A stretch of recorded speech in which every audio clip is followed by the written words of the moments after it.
Bonjour à tous. La création d'une petite entreprise est une réalité effrayante. 50% des petites entreprises échouent au cours de leur première année d'existence. 75% de celles qui réussissent la première année échouent au cours des 5 années suivantes. Comment allez-vous déjouer ces pronostics? Comment créer une entreprise qui n'échoue pas, qui fonctionne bien et qui vous donne le temps et l'argent nécessaires pour profiter de la vie? Telle était la question qui me trottait dans la tête jusqu'à ce que je trouve une réponse dans le livre de Michael E. Gerber, The E-Myth Revisited, Why Most Small Businesses Don't Work and What to Do About It. L'E-Myth revisité, pourquoi la plupart des petites entreprises ne fonctionnent pas et ce qu'il faut faire pour y remédier. Si vous envisagez de créer une entreprise ou si vous en avez créé une mais que vous vous sentez stressé et occupé en permanence, cette vidéo est faite pour vous. C'est l'un des livres que j'aurais aimé lire avant de créer mon entreprise. Bon, eh bien commençons. Partie 1, l'hypothèse fatale. Voici ce que vous êtes. Vous travaillez dans une entreprise pour quelqu'un d'autre. Vous êtes bon dans votre travail, sacrément bon. Vous êtes l'un des meilleurs employés. Mais les choses ne vont pas bien pour vous. Vous ne vous sentez pas apprécié ou vous n'avez pas l'impression d'être suffisamment payé. Un jour, vous êtes au travail et, pour une raison ou une autre, vous n'aimez pas le comportement de votre patron. Il a peut-être dit ou fait quelque chose. La raison n'a pas beaucoup d'importance. Vous n'avez tout simplement pas aimé. Soudain, une voix dans votre tête vous dit « Pourquoi est-ce que je travaille pour cet idiot? Je connais le métier mieux que lui. Cette entreprise s'effondrerait si je n'y travaillais pas. Pourquoi ne pas créer ma propre entreprise et être mon propre patron ?» Depuis ce jour, vous ne cessez de penser à la création de votre propre entreprise. L'entrepreneur qui sommeille en vous s'est réveillé et ne se rendort plus. L'excitation d'être votre propre patron et de devenir indépendant était irrésistible. Il fallait que vous le fassiez. Vous démarrez donc votre entreprise. Mais voici ce que vous ne réalisez pas encore. Vous êtes sur le point de passer de détester l'idiot patron à devenir vous-même l'idiot patron. La plupart des gens, y compris moi-même, démarrent une entreprise de cette façon. Avant de commencer, ils faisaient du travail technique pour une entreprise et un jour, ils ont décidé de créer leur propre entreprise. Mais c'est une recette pour l'échec parce que la personne qui démarre une entreprise de cette manière fait une faute et c'est la suivante. Le travail technique d'une entreprise et l'entreprise qui effectue le travail technique sont deux choses totalement différentes. Ce n'est pas parce que vous comprenez le travail technique d'une entreprise que vous comprenez l'entreprise qui effectue ce travail technique. Ce n'est pas parce que vous êtes un monteur vidéo compétent que vous savez comment créer et gérer une entreprise de montage vidéo. Malheureusement, la plupart des gens ne s'en rendent pas compte. C'est ce qui arrive à des millions de techniciens chaque jour. Un barbier ouvre un salon de coiffure, un coiffeur un salon de beauté et un musicien un magasin de musique. La tragédie, c'est que lorsque le technicien est victime de cette hypothèse fatale, l'entreprise qui était censée le libérer le réduit en esclavage. Il avait l'habitude de faire un travail lorsqu'il travaillait pour quelqu'un d'autre, mais maintenant, en plus de ce travail, il doit en faire 10 autres et il n'a aucune idée de comment faire. Un jour, vous vous réveillez et vous réalisez que vous n'avez pas d'entreprise. Vous avez un travail et c'est le pire des emplois. Vous fuyez votre patron, mais c'est maintenant votre entreprise qui est votre patron et c'est le pire des patrons. Bientôt, le travail que vous aimiez devient un travail que vous détestez. Le voyage qui avait commencé dans l'excitation se transforme en terreur, en épuisement et en échec. Dans la partie suivante, vous comprendrez pourquoi cela se produit et comment l'éviter. Partie 2, l'entrepreneur, le manager et le technicien. Toute personne qui se lance dans les affaires est en fait 3 personnes en une. Un entrepreneur, un gestionnaire et un technicien. La façon la plus simple de comprendre cela est de suivre un régime. Tous ceux qui ont essayé de suivre un régime savent qu'ils ont en eux un gros et un petit. Le maigre sait ce qu'il faut faire pour devenir maigre. Un régime et de l'exercice. Tout ce que vous avez à faire, c'est de ciseler le maigre en vous comme une statue de marbre. Mais le gros ne veut pas aller courir. Le gros aime la malbouffe. Tu pourras t'entraîner plus tard, peut-être demain ou jamais. Tous ceux qui ont déjà vécu le conflit entre le gros et le maigre savent ce que je veux dire. Vous n'êtes pas seulement un maigre ou un gros, on est les deux. Quand vous êtes le maigre, vous faites toujours des promesses que le gros doit tenir. Et quand tu es le gros, tu fais toujours des promesses que le maigre doit tenir. Si tu t'es déjà senti comme le gros et le maigre, tu sais que tu ne peux pas être les deux à la fois. Quelqu'un doit perdre. Et ils le savent tous les deux. C'est le genre de guerre qui se découle à l'intérieur du propriétaire de chaque petite entreprise. Mais c'est encore pire parce qu'il s'agit d'une bataille à 3 entre l'entrepreneur, le gestionnaire et le technicien.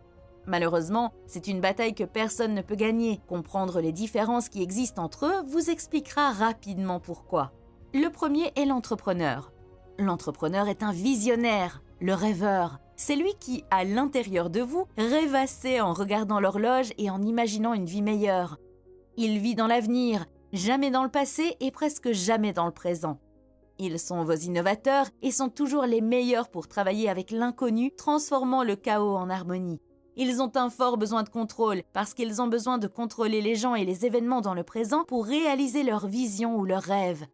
Cela pose un gros problème. Ils vivent dans un monde fait de trop d'opportunités et tout le monde autour d'eux ne fait que les ralentir. Cela signifie qu'ils font généralement tout ce qu'il faut pour faire avancer leurs projets, même s'ils doivent intimider, harceler ou crier sur leurs employés. Pour les entrepreneurs, la plupart des gens sont des problèmes qui les empêchent de réaliser leurs rêves. Vient ensuite le gestionnaire.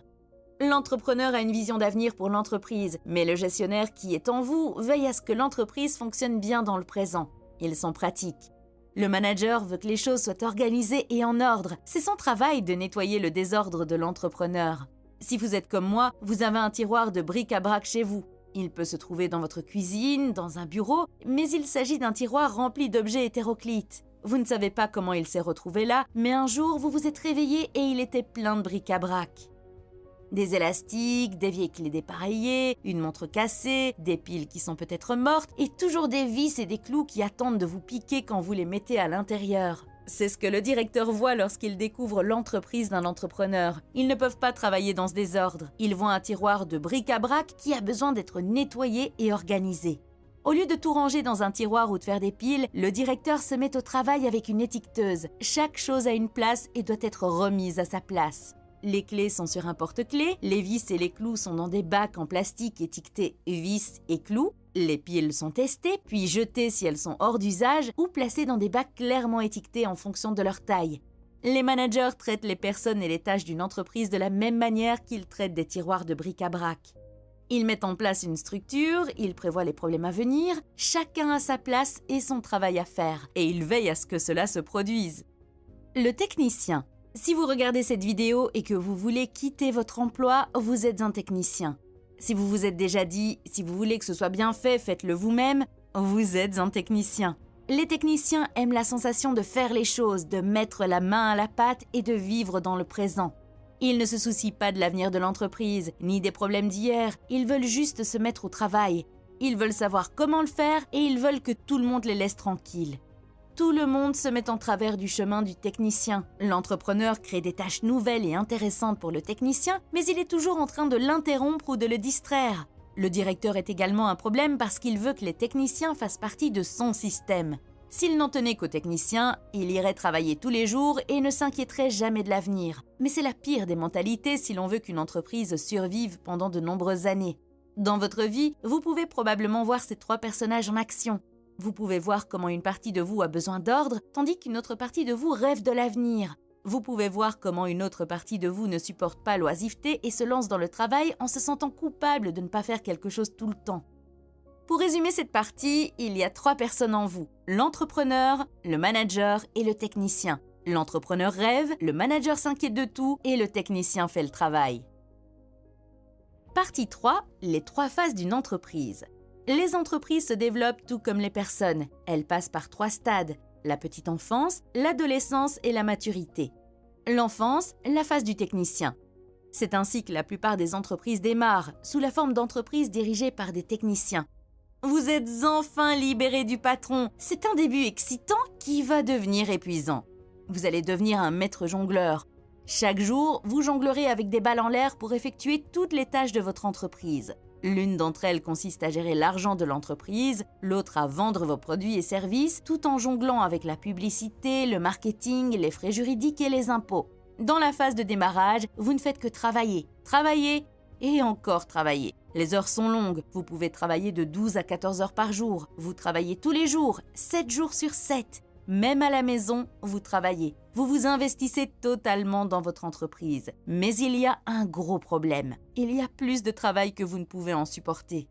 Vous travaillez plus dur, vous consacrez plus de temps, mais vous n'arrivez pas à jongler avec tout. Les balles commencent à tomber et à toucher le sol. On ne peut pas travailler aussi dur tout seul. L'enfance se termine lorsque le propriétaire se rend compte que l'entreprise ne peut pas continuer à fonctionner comme elle l'a fait jusqu'à présent. Pour survivre, elle devra changer. C'est à ce moment-là, lorsque la réalité s'impose, que la plupart des entreprises échouent. Le technicien ferme les portes et s'en va. Les autres passent à l'adolescence. Adolescence, la phase du manager. C'est le moment où vous décidez enfin d'obtenir de l'aide pour votre entreprise. Toute entreprise qui perdure doit passer par la phase d'adolescence. Tout chef d'entreprise qui survit a besoin d'aide. Quel type d'aide reçoit un technicien surchargé ? De l'aide technique. Quelqu'un qui peut faire le travail qui n'est pas fait et qui est généralement le travail que vous n'aimez pas faire. Si vous aimez la vente, vous faites appel à quelqu'un pour construire le produit. Si vous aimez la production, vous ferez appel à un vendeur. Si vous ne savez pas à qui faire appel, c'est généralement à un comptable. Car la plupart des propriétaires de petites entreprises détestent la comptabilité. Vous embauchez donc votre premier employé, Harry. Harry connaît la comptabilité. C'est un travailleur expérimenté. Harry calcule des chiffres depuis plus longtemps que vous. Il a travaillé toute sa vie dans des entreprises comme la vôtre. Et maintenant, Harry va découvrir le secret le plus profond que vous avez caché. Il va bientôt découvrir que vous ne savez pas ce que vous faites. Le premier jour de travail, Harry s'occupe de vos comptes. Il examine la montagne de feuilles de calcul, d'imprimés et de documents que vous lui avez remis. En un instant, vous vous rendez compte que vous n'avez plus à faire ce travail. Vous n'avez plus besoin de faire ce travail. Vous pouvez désormais être un gestionnaire et non plus un simple technicien. Quelques semaines plus tard, vous réalisez que Harry peut faire plus que de la comptabilité. Il peut répondre au téléphone, il peut travailler avec les clients, il peut mettre de l'ordre dans la vitrine, il peut faire un peu de tout. La vie devient plus facile avec Harry. Vous commencez à prendre des pauses déjeuner plus longues et vous vous détendez un peu. Mais il y a un problème. Vous laissez Harry prendre en charge des tâches au sein de votre entreprise au lieu de lui dire ce qu'il doit faire. C'est un jeu dangereux. Si vous ne dites pas à Harry ce qu'il doit faire, il fait les choses à sa manière. Cela signifie que votre entreprise est en train de passer lentement de la façon dont vous faisiez les choses à une entreprise nouvelle et méconnaissable. Harry a besoin de plus d'aide, il embauche donc de nouveaux employés. Comme vous êtes très occupé à développer l'entreprise, ils répondent à Harry plutôt qu'à vous. Vous continuez ainsi parce que cela vous permet de faire ce que vous aimez, jusqu'à ce que des problèmes surgissent. Les erreurs commencent à s'accumuler. Des clients mécontents commencent à se plaindre que les choses ne sont plus ce qu'elles étaient. Les délais ne sont pas respectés. Cette mauvaise gestion commence à faire des ravages. Vous commencez à réaliser que personne ne se soucie de votre entreprise comme vous le faites. Vous commencez à réaliser que vous n'auriez jamais dû faire confiance à Harry. Vous n'auriez jamais dû faire confiance à personne. Vous auriez dû faire preuve de plus de discernement. Alors que les balles continuent de tomber à un rythme effréné, vous réalisez que personne n'est prêt à travailler aussi dur que vous. Personne n'est prêt à travailler aussi dur que vous. Personne n'a votre jugement, votre capacité, votre désir ou votre intérêt. Si vous voulez que les choses soient bien faites, c'est vous qui devrez le faire. Si vous entrez dans une entreprise d'adolescents, vous trouverez un propriétaire très occupé. Il essaie de tout faire, même s'il paie des employés pour le faire. Plus le propriétaire en fait, moins les travailleurs en font, parce qu'ils ne savent pas comment faire autrement. Toute entreprise adolescente atteint un point où elle dépasse la zone de confort de son propriétaire. Vous perdez le contrôle de votre entreprise et ne pouvez même plus gérer votre Harry. Quand Harry est arrivé, vous lui avez jeté des choses et vous vous êtes enfui, mais Harry a aussi des besoins. Il a besoin de plus de directives. Il doit savoir pourquoi il fait ce qu'il fait. Il doit savoir où va l'entreprise et quelle est la stratégie globale. Si vous ne pouvez pas gérer Harry, comment allez-vous vous développer ? Au lieu de développer l'entreprise, vous direz « Oubliez ça, nous reviendrons à l'ancienne façon de faire quand il n'y avait que vous et vous seul. Nous n'aurons plus à nous préoccuper de tous ces employés et de toutes ces dépenses. » Vous réduisez donc la taille de votre entreprise jusqu'à ce que vous vous sentiez à l'aise, mais vous ne vous rendez pas compte que vous êtes déjà passé par là. Vous avez déjà été petit et vous n'avez pas pu le faire. Vous réduisez donc la taille de l'entreprise dans laquelle vous vous sentez à l'aise. Tout va bien pendant un certain temps, mais un jour, vous vous réveillez et vous réalisez « Je ne veux plus faire ça !» Vous êtes allongé dans votre lit et n'avez pas l'énergie de vous lever. Vous vous tournez alors vers votre partenaire et lui dites « Je ne me sens pas bien, je pense que je suis malade, je n'ai pas envie d'aller travailler. » Et votre partenaire dit tout haut la vérité silencieuse. Mais si tu ne vas pas travailler, personne d'autre ne le fera. À ce moment précis, vous réalisez que vous n'êtes pas propriétaire d'une entreprise, vous avez un travail, et c'est le pire travail du monde. Parce que si vous prenez un congé de maladie, vous n'êtes pas payé. Si vous ne vous présentez pas aujourd'hui, personne ne fera le travail à votre place. Et vous ne pouvez vendre cette entreprise à personne, car vous ne feriez que leur vendre un travail que vous détestez. Lorsque le rêve disparaît, il ne reste plus que le travail. Vous vous demandez peut-être ce qui se passera si je ne me lance pas dans une petite entreprise et si je ne continue pas à la développer. eh bien vous finirez par vous autodétruire. Disons que, contre toute attente, vous survivez, parce que vous êtes têtu et déterminé à rester en activité. Vous faites tout ce qu'il faut pour garder la lumière allumée et vous devez travailler tout le temps. Vous êtes accaparé par votre activité. Jour après jour, c'est la même chose. Vous ne changez jamais. Ce n'est pas l'entreprise qui échoue, mais votre corps et votre esprit. Vous tombez malade, vous vous blessez, mais vous continuez à travailler. Vous êtes comme un ventilateur qu'on laisse tourner 24 heures sur 24 et dont les pales s'arrêtent de tourner dans un dernier sursaut. C'est ce que ressentent la plupart des propriétaires de petites entreprises aujourd'hui. Mais ce n'est pas une fatalité, il existe une meilleure solution. Jusqu'à présent, nous avons décrit les problèmes qui sont à l'origine de l'échec de la plupart des petites entreprises. Dans la suite de la vidéo, nous parlerons des solutions. Cela commence par la phase de maturité. Maturité, comment créer une entreprise qui n'échoue pas? Il n'est pas garanti que toutes les entreprises qui passent par l'enfance et l'adolescence atteignent la maturité. Si vous avez de la chance, vous atteindrez peut-être ce stade, mais voici l'essentiel. La maturité n'est pas le résultat final des 2 phases précédentes. Vous pouvez la sauter et commencer par une entreprise mature dès le premier jour. Oui, vous avez bien entendu, vous pouvez devenir une entreprise mature dès le premier jour. Des entreprises célèbres telles que McDonald's, Disney, IBM et Apple ne sont pas devenues des entreprises matures, elles ont commencé comme des entreprises matures. Une entreprise peut démarrer comme une entreprise mature si l'entrepreneur a une perspective entrepreneuriale. Permettez-moi d'expliquer cette perspective à l'aide d'un exemple. Tom Watson d'IBM déclare « Dès le début, j'avais une idée précise de ce à quoi ressemblerait l'entreprise une fois qu'elle serait achevée. J'avais en tête un modèle de ce à quoi elle ressemblerait, un rêve, une image. Puis j'ai réalisé que si nous n'agissions pas de la sorte dès le début, nous n'y arriverions jamais. IBM devait agir comme une grande entreprise avant de devenir une grande entreprise. » La perspective entrepreneuriale pose la même question que Tom Watson d'IBM. Comment l'entreprise doit-elle fonctionner? Du point de vue de l'entrepreneur, l'entreprise est le produit et non pas le produit fabriqué par l'entreprise. Cela ne signifie pas que l'entrepreneur ne se préoccupe pas du produit, il s'en préoccupe, mais il a une approche plus holistique. Voici en quoi les perspectives du technicien et de l'entrepreneur diffèrent.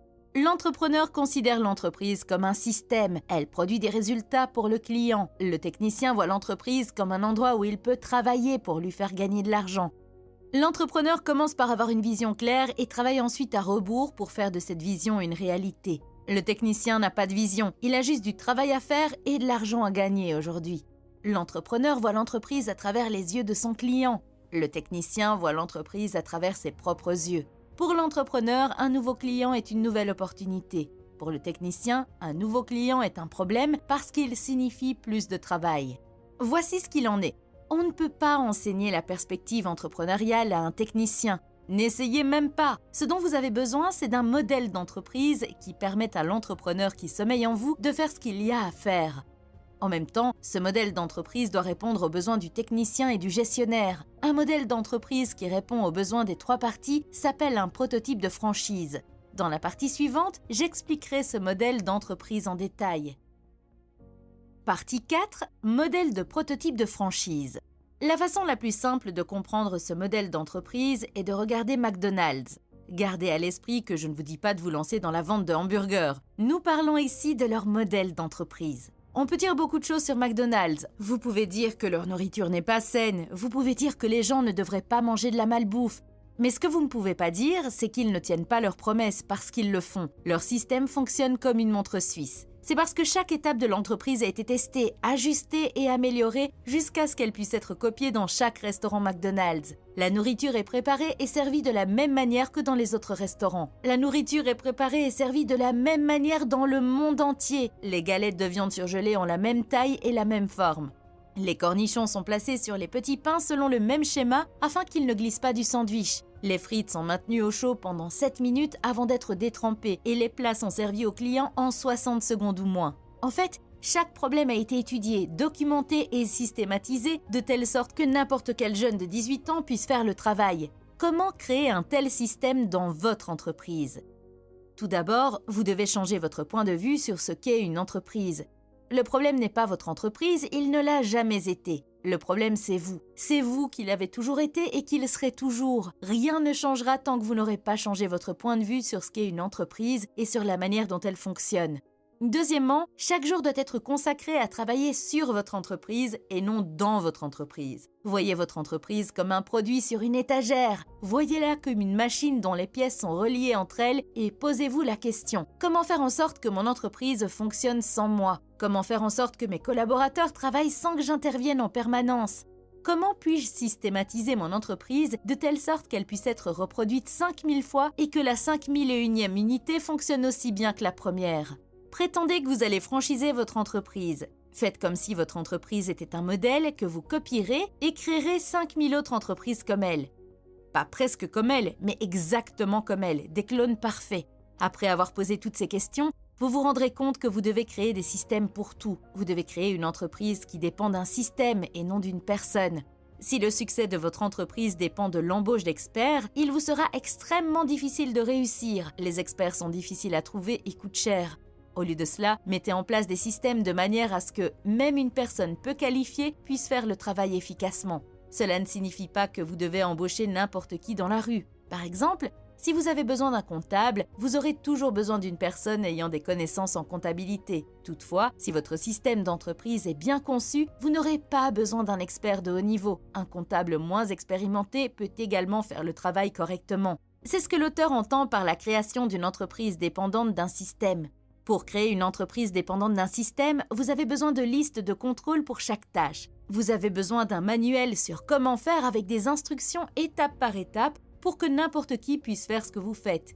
Je sais que cette partie est ennuyeuse et que je déteste la faire, mais elle est absolument nécessaire. Si vous sautez cette étape, vous perdrez beaucoup de temps et vous échouerez. J'ai personnellement sauté cette étape et embauché des personnes, et voici ce qui s'est passé. Comme je n'avais pas le bon système, ils n'ont pas pu faire le travail à 100%. Ils ne pouvaient en faire que 90% et je devais les aider pour les derniers 10%. Imaginez maintenant que vous ayez embauché 10 personnes et que vous deviez aider chacune d'entre elles pour les derniers 10%. Cela vous prendra probablement tout votre temps. Encore une fois, j'ai commis cette erreur et j'ai vu d'autres personnes embaucher un grand nombre de personnes et les renvoyer peu après pour la même raison que celle que je viens de décrire. Il faut donc commencer par construire le système. Certains d'entre vous pourraient se demander ce qu'est ce système dont vous parlez sans cesse. Permettez-moi de vous donner un exemple. Imaginez que vous ouvriez une pâtisserie. Chaque poste dans votre boutique aura une description détaillée. Cette clarté garantit que chaque travailleur sait exactement ce qu'il doit faire et comment le faire. De l'achat des ingrédients à la propreté du magasin, en passant par le balayage des sols, le nettoyage des poêles et les transactions à la caisse. Pour les boulangers, il y aurait des directives claires sur la façon de cuire les gâteaux, les réglages de température des fours, la durée de cuisson de chaque type de gâteau et les recettes secrètes qui rendent vos gâteaux spéciaux. Après tout, il ne s'agit pas de n'importe quelle pâtisserie, c'est votre pâtisserie, c'est votre prototype. Vous voulez que votre gâteau ait le même aspect et le même goût. Il doit offrir une expérience cohérente aux clients.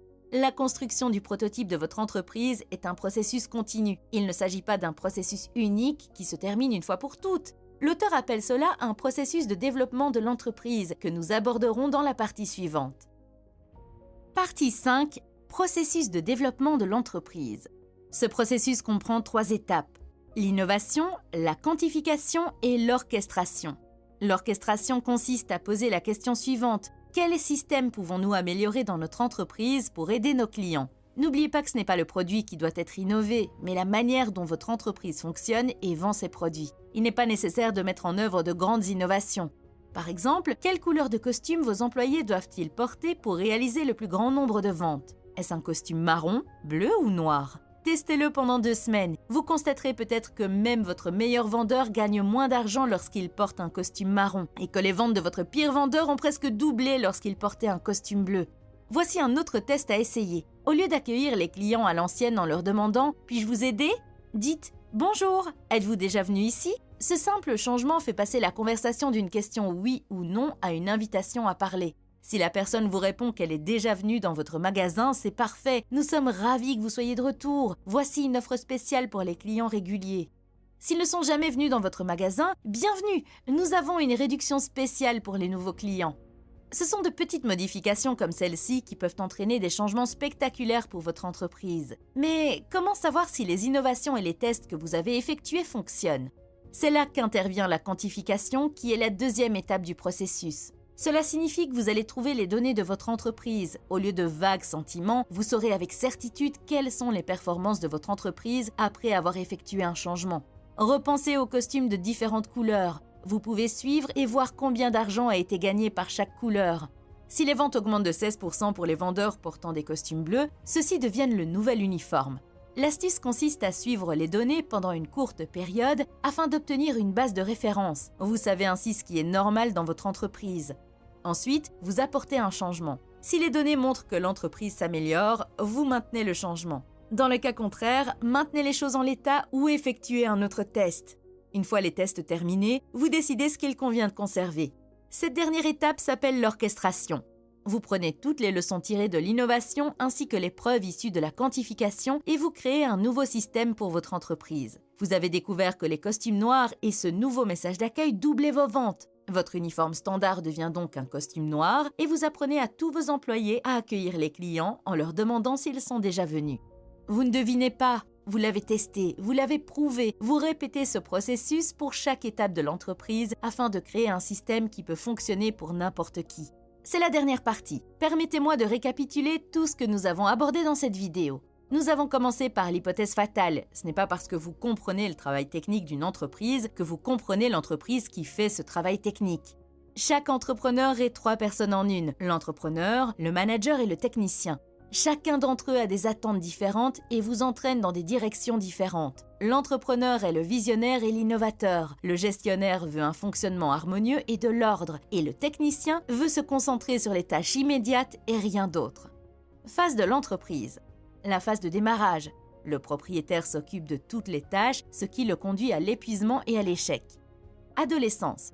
La délégation commence, mais une mauvaise gestion conduit au chaos et le propriétaire est contraint de réduire l'entreprise. Maturité. La maturité n'est pas le résultat final de 2 phases précédentes. Vous pouvez créer une entreprise mature dès le premier jour si vous avez l'esprit d'entreprise.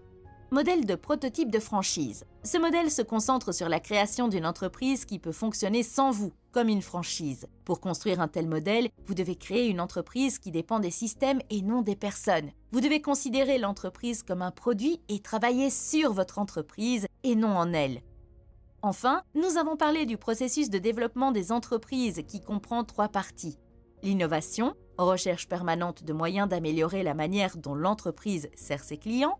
Quantification, mesurer les effets des changements pour comprendre ce qui améliore les performances de l'entreprise. Orchestration, mettre en œuvre les innovations réussies en tant qu'opération standard. Merci d'avoir regardé cette vidéo. J'espère que cette vidéo vous a été utile. Prenez soin de vous et à bientôt.